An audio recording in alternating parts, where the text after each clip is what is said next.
di podcast kami. Untuk kalian yang dengar podcast ini pagi, selamat pagi. Dan untuk kalian yang mendengar podcastnya malam, selamat malam.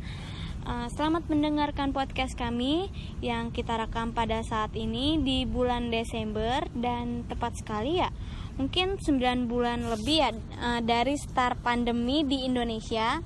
Dan sampai minggu ini tuh kasusnya ya udah sampai ribuan lebih. Iya bener banget tuh Nop. Tadi pagi aja baru gua lihat tuh beritanya udah sampai 620 ribuan yang positif COVID-19 dan yang sembuh itu 500 ribuan dan yang meninggal 18 ribuan kayaknya. Ya sekitar segituan lah pokoknya. Gue aja sampai malas lihat angkanya yang semakin naik banget gitu loh. Gue males banget ngelihatnya. Oh iya, kita kan di sini belum perkenalan diri nih. Gue mau perkenalan diri dulu nih sebelum mulai ke pembahasan kita kali ini. Halo, nama gue Novilia Lastri. Di sini gue nggak sendirian dan ditemenin sama 2 teman gue yang akan nemenin podcast kali ini. Halo, nama gue Widya Ripka Elsa. Panggil aja gue Elsa. Halo, nama gue Amel. Oh iya guys, jadi sebelumnya gue mau minta maaf nih kalau misalnya ada suara-suara berisik di podcast ini nih. Karena gue rekam podcastnya ini tuh lagi di outdoor. Kita lagi di outdoor bertiga. Oh iya, jadi kita di sini bertiga. Emang mau ngobrolin apa dah? Apa ya yang seru? Jadi kita tuh hari ini mau membahas topik tentang pengaruh sistem pembelajaran daring di kalangan pelajar. Karena di pandemi ini udah hampir 10 bulan ya, 10 bulan lah. Itu benar-benar adalah hal yang baru bagi semua masyarakat di dunia, terutama ya di Indonesia yang benar-benar udah berubah drastis sejak bulan apa tuh ya yang pas sekolah baru diliburin. Ingat gak sih lo? Kayaknya pas awal pandemi itu Februari deh Nop, dan mulai diliburin tuh sekolah, universitas tuh di bulan Maret kalau nggak salah. Iya tuh, benar banget bulan Maret. Soalnya waktu itu gue juga baru masuk kuliah, minggu pertama atau kedua deh kayaknya. Terus tiba-tiba ada info libur. Nggak libur juga sih, tapi dijadiin daring aja. Ya pokoknya ya semenjak saat itu sih menurut gue tuh dunia kayak bener-bener udah berubah drastis banget. Banyak berita-berita problem-problem tentang COVID inilah gitu. Dan mungkin waktu di awal-awal itu banyak banget pro kontranya mengenai pelajar untuk belajar di rumah. Persis banget sama yang akan kita bahas di podcast kali ini. Nah, sebelum masuk ke topik pembahasan kali ini nih, kita mau membahas sedikit tentang virus COVID ini. Jadi, berita tentang virus COVID atau yang disebut dengan virus corona itu ya udah sampai ke Indonesia. Kalian udah pasti tahu lah, pasti lihat berita lah ya. Iya kali, hampir setiap hari. Iya bener banget sumpah. Gue aja sampai males ngelihatnya berita itu corona terus. Nah emang sih virus ini tuh kayak awal mulanya dari Cina, dari negara Cina ya. Kalau walau di sana udah diantisipasi warganya buat kayak social distancing, tapi kan kita nggak bisa mengabaikan penyebaran virus ini gitu, karena mayoritas masyarakat tuh ya memiliki rata-rata ya imun tubuh tuh ya pada lemah gitu loh. Jadi makin banyak deh yang terkena positif corona. Iya, pasti awal-awal aja banyak banget yang ngira batuk aja malah dikira kena corona. Ya emang sih itu gak gejala kena corona, tapi nggak gitu juga kali. Ya kasihan banget sih si Elsa ini. Ya kali, masa gue kena corona, orang gue di rumah doang waktu itu saking takutnya tertular. Iya emang benar, sekarang tuh aktivitas semua orang ya sehari-hari tuh selalu menggunakan masker. Enggak apa tuh ya, bahkan ke minimarket terdekat aja ya harus pakai masker. Kalau nggak pakai masker ya kita nggak dibolehin belanja. Ya nggak apa-apa sih, tujuannya akan buat kebaikan kita juga, biar tubuh sehat, biar kita nggak kena virus ini gitu loh, biar kita terjaga lah gitu. Iya tuh, pasti semua takut karena mematikan banget virus ini. Gue aja takut. Tapi emang bener ya mematikan? Iyalah, orang di berita aja banyak banget yang udah meninggal. Per hari bisa sampai ribuan. Makanya di awal-awal gue tuh ngeri banget kalau keluar rumah. Walaupun ya udah stay safe, pakai masker. Tapi kalau sekarang ya lumayan lah, nggak kayak pas awal muncul virus corona ini, ketat banget. Iya, sampai motor aja nggak boleh goncengan dan mobil harus social distancing gitu. Dulu sih awal-awal kan gue emang sering ke Depok ya, jadi ya gue alat transportasinya ya pakai kereta. Dulu tuh kereta tuh di stop beberapa minggu atau beberapa bulan dah, jadi kereta itu nggak beroperasi. Dan sekarang mungkin udah beroperasi tapi dengan social distancing gitu. Nah oke deh, langsung aja kita ke inti pembahasan kali ini. Jadi makin banyaknya pasien COVID-19 atau virus corona ini di Indonesia membuat pemerintah itu mengambil kebijakan atau keputusan untuk menutup semua akses kontak antar individu dan mengimbau masyarakat untuk tetap berada di luar rumah. Kenapa? Ya karena demi memutuskan penyebaran virus corona ini yang mungkin bisa dibilang mematikan inilah gitu loh. Pemerintah juga udah mengeluarkan kebijakan untuk meniadakan segala kegiatan sekolah mulai dari jenjang SD, SMP, SMA, dan semua perguruan tinggi. Dan langsung menerapkan sistem pembelajaran dari rumah atau yang disebut ya daring lah gitu loh. Agar pelajar atau mahasiswa itu melakukan social distancing dalam mencegah penularan dan penyebaran virus secara cepat hingga waktu yang tidak ditentukan. Bagus sih, biar kitanya kan pelajar juga kan nggak semuanya mahasiswa, ada anak SD, anak SMP, apalagi yang anak SD tuh yang rentan banget, anak kecil kasihan masa kena virus corona. Jadi kuliah online ini kan adalah proses perkuliahan dengan menggunakan teknologi informasi dan komunikasi. Dalam hal ini juga sebenarnya internet menurut gue sih sangat berfungsi banget. Kalau menurut lu gimana? Iyalah, apalagi kan sekarang serba online, apa-apa belajar gunain internet ya, itu satu kebutuhan banget sih bagi siswa. Iya, dalam perkuliahan online juga kan mahasiswa kan biasanya datang ke kampus ya, kayak kita biasanya datang ke kampus seperti biasalah tatap muka gitu loh. Tapi kalau misalnya beberapa dosen atau pemerintah katanya kuliah online itu kayak menjadi sarana pembelajaran yang interaktif katanya. Terus mahasiswa juga dapat berkomunikasi dengan menggunakan media internet yang sangat lancar. Jadi kita dapat materinya ya sama kayak tatap muka biasa gitu. Jadi biar nggak ketinggalan materinya. Nah, karena kita ini membuat podcast di akhir tahun ya mungkin. Akhir tahun. Semoga aja awal tahun 2021 ini pemerintah udah membolehkan tatap muka langsung. Lu juga pada pengen kan kuliah biasa lagi tatap muka? Iya dong, Iya, pastinya. pengen banget. Iya, tapi ekspektasi kebanyakan mahasiswa tuh mengenai kuliah online yang menyenangkan. Karena bisa kuliah santai-santai di rumah, seakan-akan kita bisa santai di rumah gitu. Faktanya ya banyak banget mahasiswa yang mengeluh karena kuliah online atau daring ini. Karena ya kuliah online itu kayak jadi tugas secara daring gitu loh. Nggak hanya itu sih, deadline waktunya juga yang diberikan pun semakin membuat mahasiswa merasa ingin otak yang cerdas gitu dalam pengetahuan. Asli, tugas banyak banget, bukan kuliah daring ini mah, melainkan tugas daring. Tapi banyak banget tau yang ngeluh tentang daring ini. Iya bener banget, emang banyak. Gue aja sendiri ngeluh banget sih. Karena kenapa ya? Tugasnya tuh bener-bener numpuk. Mungkin bagi kita masih dianggap mudah karena punya teknologi yang semakin canggih. Tapi kasihan banget ya orang lain atau masyarakat yang gak punya teknologi. Dan dia belajar online-nya pakai apa gitu. Iya, apalagi tuh yang anak SD tahu kayak pelajarannya juga masih kurang. Gue aja kadang kasihan lihat keponakan gue yang masih SD, kayak kurang ilmu banget gitu loh kalau sekolahnya dijadiin online kayak gini. Ditambah takutnya kan nggak semua orang tua mempunyai waktu banyak buat anaknya, kan bisa aja orang tuanya sibuk jadi nggak bisa membantu anak tersebut, jadi anak itu ya nggak bisa berkoordinasi sama gurunya atau teman-temannya juga. Minim info lah, kasihan juga gitu loh.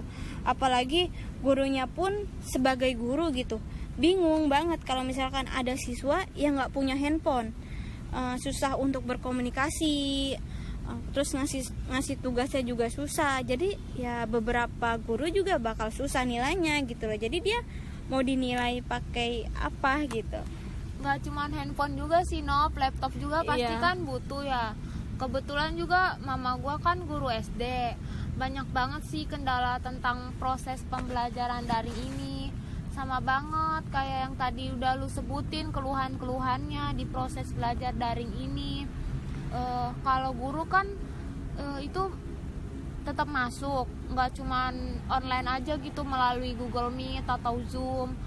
Dan juga tapi dari situ banyak orang tua murid banyak banget yang ngeluh kalau gurunya tuh ngasih tugas banyak, padahal kan emang itu udah peraturan dari pemerintah, guru hanya jalanin aja. Tapi orang tua itu malah marah-marah ke gurunya, jadi kita pusing sendirilah, serba salah juga. Udah deh, mending offline aja biar nggak pusing. Terus juga pas awal-awal kita juga butuh kuota internet tuh pembelajaran online. Sedangkan kita juga kekurangan dana untuk beli. Tapi sekarang dari pemerintah akhir-akhir ini dapat sih, ya lumayan. Iya benar, di awal-awal tuh kita nggak dapat. Terus ada juga ya, dia kalau misalnya mau menerapkan belajar online ya berarti dia udah harus punya konsep tentang dia mau ngasih apa gitu buat proses belajar ini gitu ya. Pas ya maksudnya kasih kuota gitu juga di awal, jangan di akhir-akhir kayak gini. Kasihan juga mereka yang nggak punya HP tapi nggak punya kuota internet. Terus juga ya benar, yang nggak punya uang buat beli kuota, terus gimana tuh. Dan di pandemi kali ini pun ekonomi juga semakin sulit, dan banyak juga di pandemi ini beberapa ortu siswanya pada di PHK, jadi ya nggak bisa beli kuota gitu loh, nggak ada uangnya.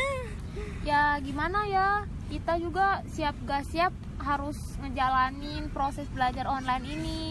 Kita juga kan sebagai mahasiswa, pelajar, butuh banget ya sama pendidikan ini. Jadi ya udah jalanin aja, ikutin semua peraturan yang udah dibuat pemerintah, dari mulai kuliah online dengan menggunakan teknologi kayak Zoom, Google Meet, WhatsApp, dan Google Classroom.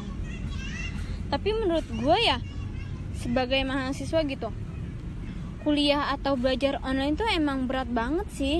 Dan bagaimanapun gue cuma pengennya ya perkuliahan tatap muka, karena kita juga kan kalau tatap muka bisa langsung, maksudnya dapat penjelasan yang lebih detail lah gitu dari dosen itu, lebih ngerti lah bahasanya, lebih paham dan lebih paham saat materi dijelaskan gitu. Tugas-tugasnya pun nggak terlalu berat ya, kalau emang berat bisa langsung tanya teman. Coba kalau sekarang harus chat dulu kalau dia megang handphone, kalau enggak. Iya tuh, kadang ada teman kita lagi nanya tugas padahal dia WhatsAppnya online tapi nggak dibales-bales. Kesel banget kan? Blok aja udah kayak gitu mah. Tapi iya sih bener, berat banget. Soalnya kalau sekarang kita tuh bener-bener harus ngirim sesuai deadline gitu. Dan juga menurut gue ya kuliah online ini tuh jadwalnya kurang efektif lah. Iya, ada juga dosen yang ngasih tugas terus harus dikirim dengan deadline yang cepat, cuman beberapa jam coba.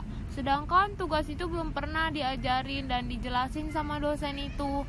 Kadang juga ada beberapa sih dosen yang cuman nyuruh baca PPT yang dia kasih, tapi tiba-tiba tugasnya di luar dari materi PPT itu. Jadi hasilnya kurang memuaskan gitu loh, kurang maksimal. Nggak masalah kan kalau ada yang di rumahnya jaringan wifi, ya gimana sama yang nggak ada wifi coba? Mau nggak mau dia harus beli kuota internet dong. Wah iya nih, gue semenjak adanya kuliah online boros banget beli kuota internet mulu. Soalnya kan gue gak pakai wifi di rumah. Tapi di balik semua ini juga sebenarnya ada nilai positif dan hikmahnya tahu yang kita ambil dari perkuliahan online ini. Kayak misalnya ya kita belajar menjadi lebih santai kapanpun dan dimanapun dengan fasilitas dan fasilitas yang kita punya lah gitu di rumah yang memadai. Terus juga dapat berkumpul dengan keluarga, terus juga melakukan kegiatan positif kayak membantu orang tua. Jadi ya gitulah pokoknya. Dan para mahasiswa juga bisa mengikuti perkuliahan kapanpun dan dimanapun sesuai keinginan dia. Kayak misalkan boring nih di kamar gitu, dia bisa pindah ke luar, kayak maksudnya ke ruang TV gitu loh.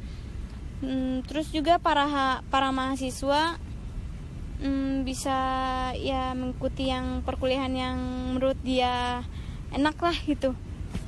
Dan juga para mahasiswa juga bisa menghemat biaya transportasinya. Waktu perkuliahan juga lebih singkat dibandingkan perkuliahan yang biasanya nih kalau misal tatap muka waktunya 2 jam ya kita benar-benar 2 jam gitu loh. Kalau online kadang cuma 1 jam. Terus juga mahasiswa kayak bisa melihat kembali materinya gitu yang diajarkan, yang berupa modul atau dokumen lah. Terus juga melatih mahasiswa juga untuk lebih bertanggung jawab, kreatif dan juga mandiri sehingga ya membentuk pribadi yang lebih sehingga membentuk pribadi yang lebih percaya diri lah. Iya bener banget sih, emang ada dampak positif dan negatifnya juga. Kalau menurut gue ya dampak negatifnya tuh kadang susah untuk login ke websitenya. Iya tuh bener banget, kadang juga websitenya suka error, ngeselin banget kan. Belum lagi kalau dianggap gak hadir dalam perkuliahan. Padahal kita tuh udah ikut Zoom tahu. Terus karena faktor jaringan sinyal yang kurang bagus, menurut gue sih itu juga jadi salah satu kendala terbesar sih, apalagi yang pakai jaringan wifi. Terus tiba-tiba di daerahnya mati listrik. Terus juga yang jaringannya jelek atau nggak ada layanan, ya otomatis kita nggak bisa ikut kuliah online dong. Oh iya, kalau misalnya pendapat lu tentang virus COVID atau corona ini gimana sih? Menurut lu, apakah virus ini benar-benar berbahaya nggak sih? Ya kalau menurut gue sih berbahaya banget, Nop. Soalnya kenapa? Banyak banget yang udah kena virus ini, hampir mendunia lagi. Terus juga karena kita kan mudah banget ya tertular, ngelakuin kontak dengan orang lain di luar. Siapa tahu kalau seseorang itu terinfeksi. Itulah sebabnya kita juga harus tetap tinggal di rumah, menghindari kontak langsung dengan orang-orang itu. Kecuali keluarga kita di rumah. Bahkan keluarga yang di rumah aja selalu stay safe, biar kita juga tidak terinfeksi sama virus itu. Iyalah, menurut gue juga berbahaya banget. Benar yang tadi kata Elsa bilang. Terus juga virus ini gak mandang umur loh, anak bayi pun bisa tertular. Apalagi kalau ada yang udah lanjut usia. Jadi rentan banget terkena virus itu. Berarti benar-benar berbahaya gitu ya. Terus kalau misalkan pandangan terkait proses pembelajaran daring ini gimana sih? Kalau misalnya gue dulu ya, kalau misalnya dari gue ya enak sih. Jadi kayak kita tuh punya waktu yang lebih fleksibel. Gak deh. Kalau menurut gue kurang efektif gitu, karena pengeluaran gue banyak banget di pandemi ini gitu loh. Gak kayak biasanya, kayak contohnya gue juga kan ada wifi, tapi gue harus beli kuota gitu loh, karena buat jaga-jaga kalau misalnya wifi-nya mati. Cuman ya data dipakai juga, habis juga. Terus juga ditambah dosennya kadang ngasih materi yang gak kurang lengkap dan gak mengerti lah. Tapi ya kita benar-benar harus dituntut harus mengerti. Kalau misalnya pandangan lu gimana, Sa? Kalau menurut gue sih pasti kan ada tuh ya, ada tugas kelompok. Tapi di masa pandemi ini kita juga susah ketemu sama teman-teman kita. Apalagi teman kita juga kan pastinya rumahnya lumayan pada jauh. Bisa sih lewat Zoom gitu atau enggak Google Meet. cuman kayak kurang efektif gitu kalau mau ngerjain. Pasti ada aja sih yang gak ngerjain kalau kerja kelompoknya online. Terus juga pekerjaan rumah gue suka gak kepegang, sampai-sampai orang tua gue suka ngomel-ngomel. Terus ya gue jadi pusing lah, tugas banyak, orang tua marah-marah, lengkaplah sudah. Iya tuh bener banget kata Elsa, gue sendiri aja ngerasain. Gue mau nanya nih ke kalian bosen gak sih kuliah online? Kita kan udah masuk 10 bulan kan ya berjalannya kuliah online ini. Yalah, bosan banget, jenuh, nggak bisa ketemu doi, jadi nggak ada yang nyemangatin. Biasanya kan di kampus ada yang nyemangatin. Bisa aja Nov, apa daya gua ngapain doi. tapi gue mau nanya nih kan, kalau misalnya maksudnya pandangan lu nih, kita kan satu kampus nih, sekelas juga gitu. Gue ngerasa bukan hanya pelajaran aja yang nggak efektif, praktikum juga.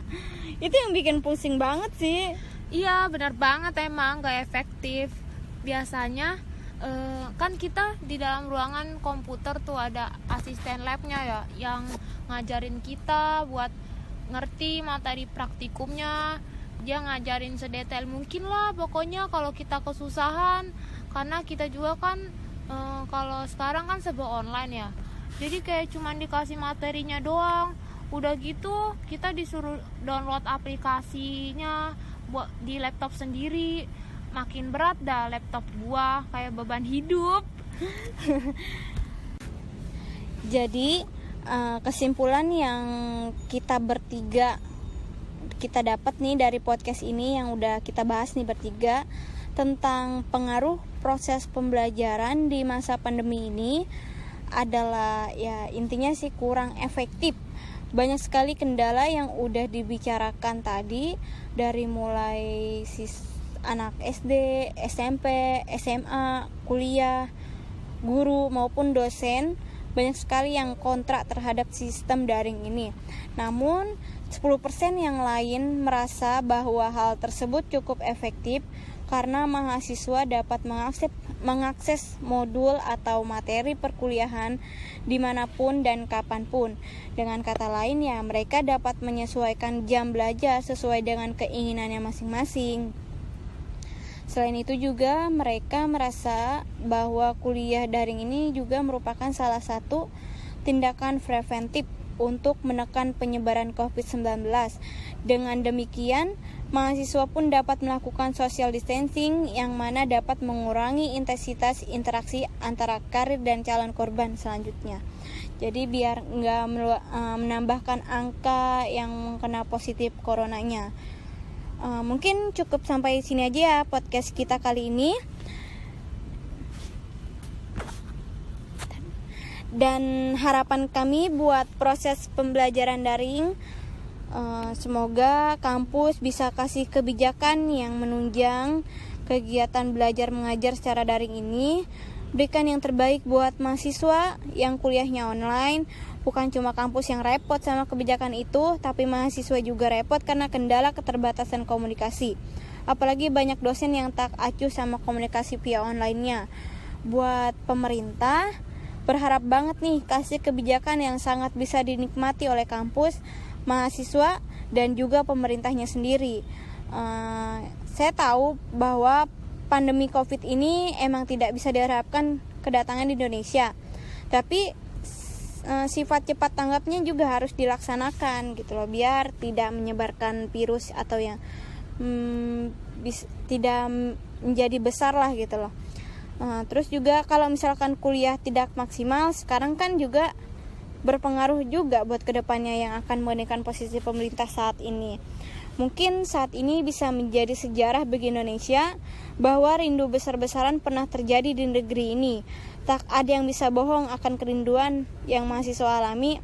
Bagaimana enggak sih, keserahan mahasiswa ada di kampus, bukan di rumah aja seperti ini gitu loh. Pokoknya yang penting ya, kita bisa lebih terlindungi dari virus COVID-19 atau pandemi ini. Semoga bencana ini segera berakhir dan selalu perhatikan kesehatan kita semua. agar kita bisa tatap muka atau sekolah biasa lagi, dan yang terkena virus ini semoga cepat berkurang dan sembuh juga dan tidak ada lagi yang terkena virusnya. Ingat selalu pesan ibu ya guys, pakai masker, cuci tangan pakai sabun, jaga jarak dan hindari kerumunan. Selalu jaga kesehatan, jangan sampai tertular dan jaga keluarga kita.